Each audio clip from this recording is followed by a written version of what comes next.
Have you ever wondered what it's like to work in a lighthouse? The one where I work is at Sicken Rock on the Isle of Man, which guards the approaches to Liverpool. Every fortnight, a boat goes out to the lighthouse taking its relief men. There are 3 men on the lighthouse who do 6 weeks on and 2 weeks off if the weather's suitable. But we often have to stay on the rock much longer than this.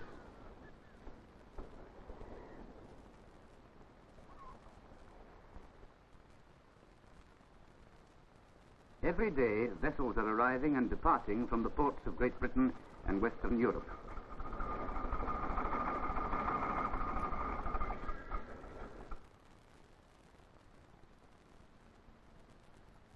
To reach these ports, ships must pass through the British seas.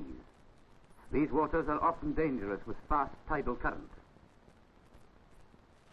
In places, the coasts are rocky and there are treacherous sandbanks. Also, our islands are situated in one of the stormy belts of the world. These storms drive ships off the course, and many cargoes and lives are lost. To help navigators, lighthouses and light ships have been built up to mark dangerous points. By day, they act as conspicuous landmarks, giving the ships a bearing.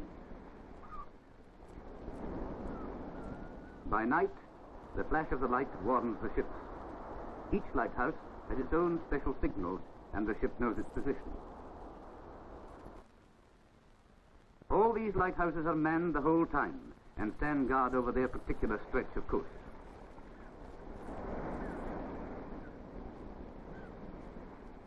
Fog comes up very quickly, but it doesn't usually last very long. Should it come at night, it means we'll not get any sleep, as the fog gun must be fired every 5 minutes. To get the fog gun ready, we'll first wind down the arm. Then insert the signal charge, wind it up, and press the plunger. The report is heard over 3 miles away.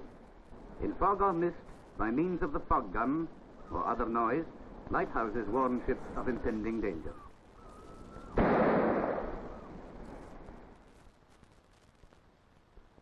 Now, take a look at our lighthouse.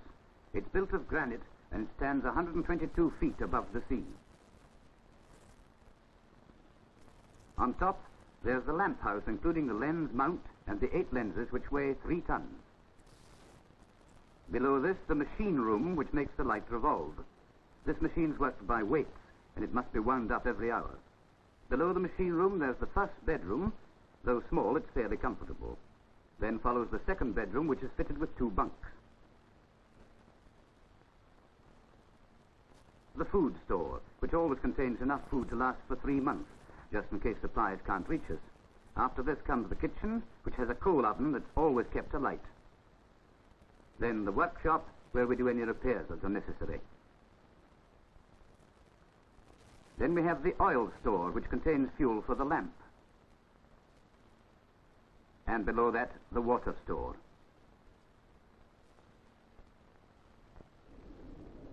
In the morning, we start our routine. No laundry is done on the rock, owing to shortage of fresh water, so we have to bring plenty of clean clothes.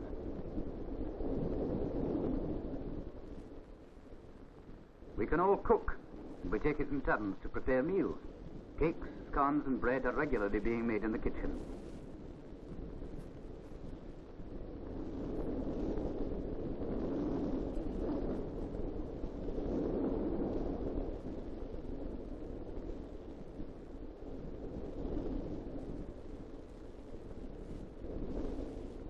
Our water is kept in tanks on the bottom floor, and as we want it, we pump it up into the kitchen. This water comes out to us in barrels 4 times a year. After breakfast, we wash up the pots and pans. All the rubbish is thrown into the sea. Then we start cleaning the lenses. Each lens must shine like a new mirror. In addition, the outside of the lamp housing must be kept clean. This is an extremely dangerous job, especially when it's windy or covered with ice, as it means working on a 6-inch ledge 100 feet above the sea.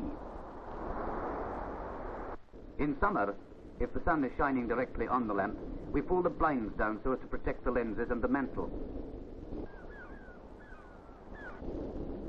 We're expecting supplies today, but as the weather is too rough at the moment, we'll call up the shore station on our radio and tell them not to send the boat. It's clearing, though. It should be calm by tomorrow. We have to radio the wind conditions and weather 3 times a day to the shore station.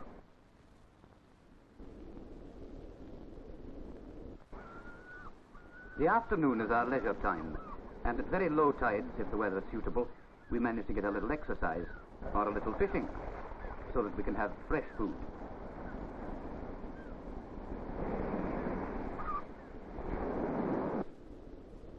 We work at our hobbies and build models of boats.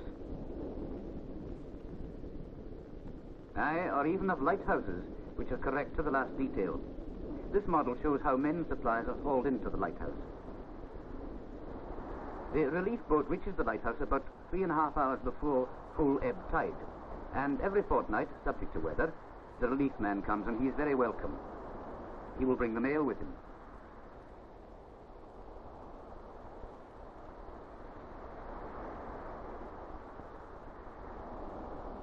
Our food supplies come at the same time and have to be hauled up by ropes.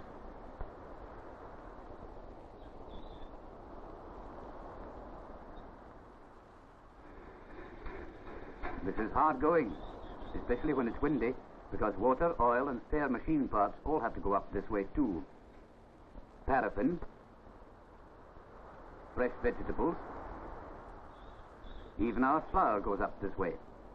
There must be no slip with the rope, for we've very little room to dodge in the confined space of the rock.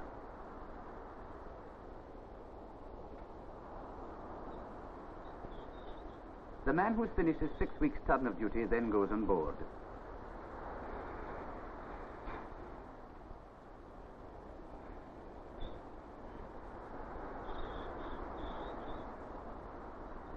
And we wave goodbye to the boat and hope to see them again soon.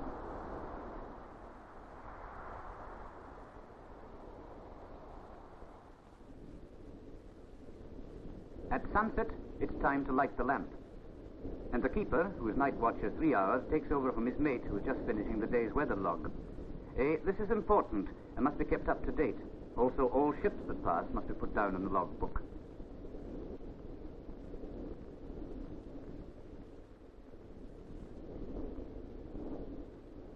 Then the lamp must be attended to.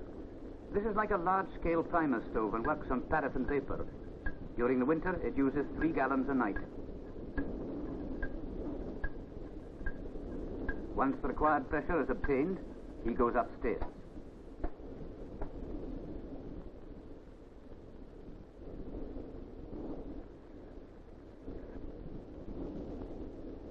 And lights the lamp.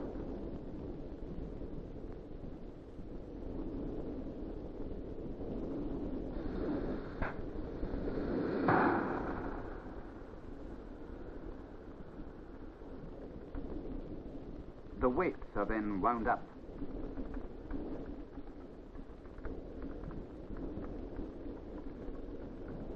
And the machinery starts turning. The lamp is visible for 16 miles in good weather, and it flashes every 30 seconds.